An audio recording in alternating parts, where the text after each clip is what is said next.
Taurus, sun sign, rising sign, and or moon sign. Today is, this is a 2-week reading for all you Tauruses starting today, the 8th of December, 2024.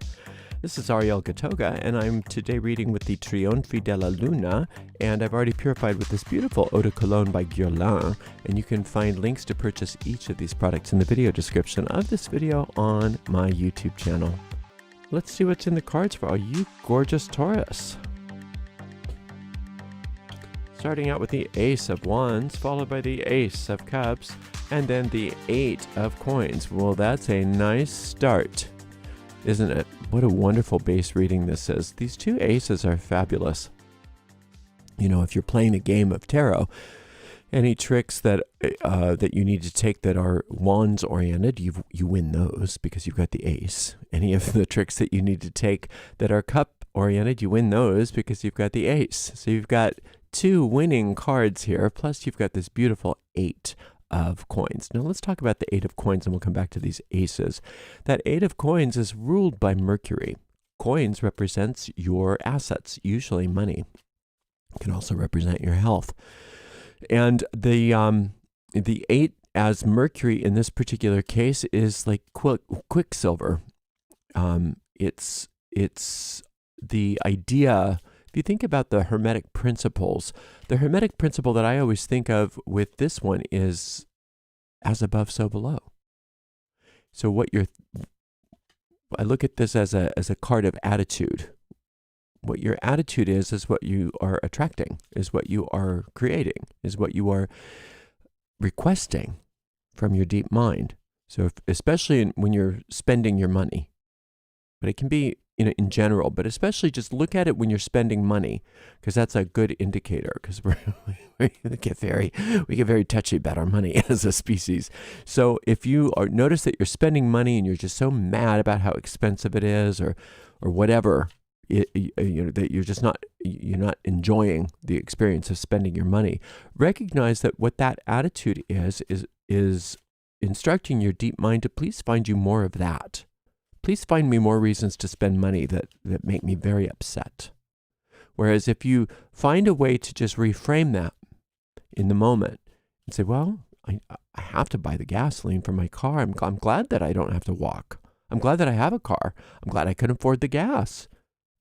I'm glad that I have the money to buy this gasoline, and I'm glad that the gasoline is available to me right now so that I can put it in my car or if it's food, maybe you're just really mad about food, or maybe you're paying an electric bill. Oh, I can't believe how expensive the electricity is. I so resent having to pay so much money.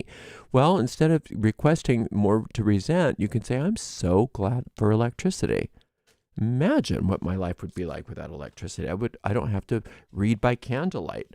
I actually have a dishwasher that I can use. I have a washing machine that I can use. Isn't that wonderful? And it's worth every penny. And I'm so glad I have the money to spend on this electricity this month. Just reframing it like that is redirecting the energy into your deep mind as to what you would please like some more. If we think about our attitude as being a request, we unlock power. So allow yourself to do that. Allow yourself to just play with that power, play with that tool of fine-tuning your attitude just so that you can use it to manifest. Now, that's not to say that you don't have a right to be upset about things when they come up. You do. This is just talking about your tendencies to go to what kind of attitude you tend to go to naturally. And if you can fine tune that to find a better way, you're going to notice a real big shift in your results.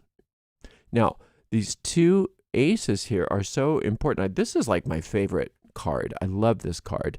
I love the Ace of Wands because it's pure creative power. And it really, the sky's the limit, Taurus. You've got so much creative power. Now, if you look at it this way, for those of you who know anything about paganism or Wicca or any of that, this is the great right. This is the masculine principle and the feminine principle. So you have within you the power of creativity on all levels, and you really have everything that it takes to create what you want. So just mind that attitude, because a lot of times we create and we don't know our own power. So you want to make sure that you're not creating accidentally by rote things that you don't want. Oops, that does not belong there. This is good. I'm going to just shuffle and cut this one more time just because that was kind of an odd cut. Always good to be careful. Okay, so then we've got, oh, nice. We've got a nice 7 of Swords. A nice, what is this? Star card. Wow. Look at you. In the 4. So it's just amazing. There's not a negative card in here. You're doing so well. The 7 of Swords is talking about how that turnaround from conflict to resolution has been happening.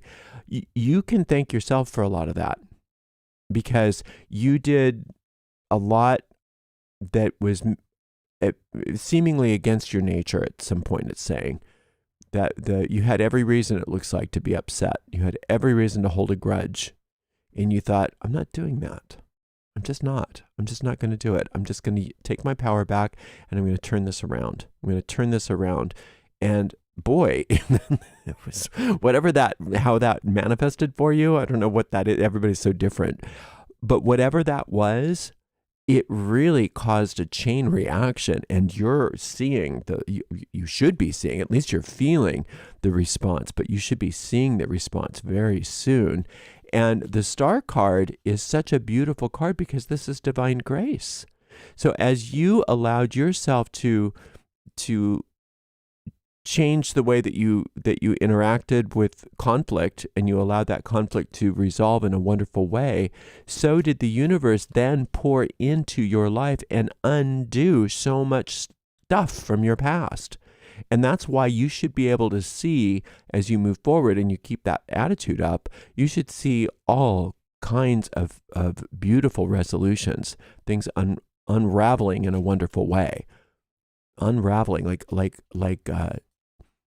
you're opening up those old-fashioned packages that you used to send. You used to wrap it in brown paper, and then you'd put twine all around it. So this is taking off the twine and opening those gifts right now, and it's beautiful. It's beautiful. You've got so much to be grateful for, and as you recognize that you have so much to be grateful for, then it's up to you to be orderly about what you do with that gratitude.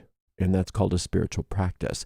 And each of you have your own version of that spiritual practice, but it's encouraging you to lean into the systematic version of whatever your spiritual practice is for the next couple of weeks, because using a spiritual practice systematically, not by rote, not doing anything by rote, doing everything mindfully, but having something that you go to every day, that is a routine, is going to be extremely powerful and helpful for you to optimize everything that this is recognizing here, all of these amazing blessings. Okay, so let's look at this. This is a different star card than what we're used to. We're not used to it being an observer of the stars. Usually it's the star goddess. And the star goddess usually is pouring water or liquid from a vessel or a chalice or a vessel into a body of water, and oftentimes from a second vessel onto dry land. And so she is pouring compassion and grace both into your deep mind, which is what the body of water would represent, and the dry land, which is your circumstances. And because of that, there is no separation between the visible and the invisible world at that point. That it enables you to see things manifesting very quickly and very beautifully. And a lot of those manifestations don't, even though you're very powerful right now, but a lot of the manifestations that you can be expecting don't necessarily come straight from you. They come from her, meaning the undoing of a lot of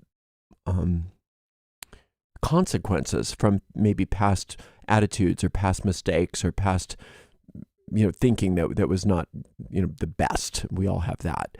But when she undoes it, it's like she untangles a rope or something.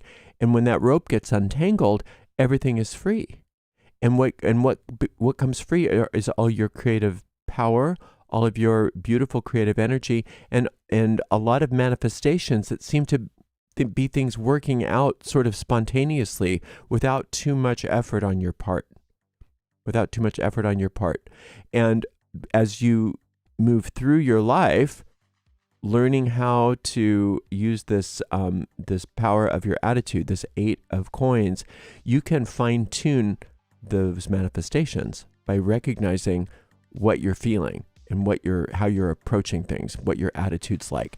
Like I said, it's really a telling. It's really telling how you're dealing with that when you watch what your attitude is when you're spending money.